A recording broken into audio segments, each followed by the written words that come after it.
औरंगाबाद येथील बजाज नगरमध्ये असलेले संत शिरोमणी नरहरी महाराज यांचे मंदिर पाडल्याच्या निषेधार्थ लाड सुवर्णकार समाजाच्या वतीनं जिल्हाधिकारी कार्यालय अहमदनगर समोर निदर्शनं करून मंदिर पाडणाऱ्या प्रशासनाचा निषेध करण्यात आला। निवासी उपजिल्हाधिकारी आर.डी. पाटील यांना निवेदन देऊन मंदिर पाडणाऱ्यांवर गुन्हा दाखल करण्याची मागणी यावेळी करण्यात आली। याबाबत लाड सुवर्णकार समाजाचे प्रकाश लोळगे यांनी सांगितलं की फक्त हिंदूंचेच मंदिरं का पाडण्यात येतात।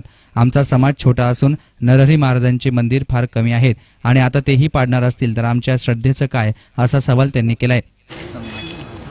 2 दिवसापूर्वी औरंगाबादमध्ये जे आमचे समाजाचं संत नरहरी महाराजांचं मंदिर तसंच इतर धार्मिक स्थळं पाडण्यात आले, इतर म्हणजे हिंदू धर्मांचे धार्मिक स्थळं पाडण्यात आले। त्या ठिकाणी आम्ही त्यांच्या प्रवृत्तीचा आम्ही निषेध करतो। कुठल्याही समाजाचे कुठल्याही धर्माचे जे धार्मिक स्थळ पाळताना त्यांनी हे तारतम्य पाळलं पाहिजे की त्या समाजाला धर्माला विश्वासात घेऊन त्यांनी हे कृत्य केलं पाहिजे।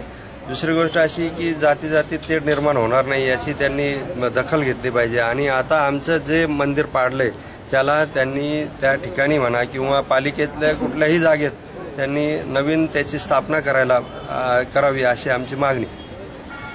यावेळी लाड सुवर्णकार समाजाचे नंदकुमार देवळालीकर, भीमराव आंबिलवडे, रेवन लोळगे, निलेश चिंतामणी, राजेंद्र सोनी आदींसह समाज बांधव उपस्थित होते।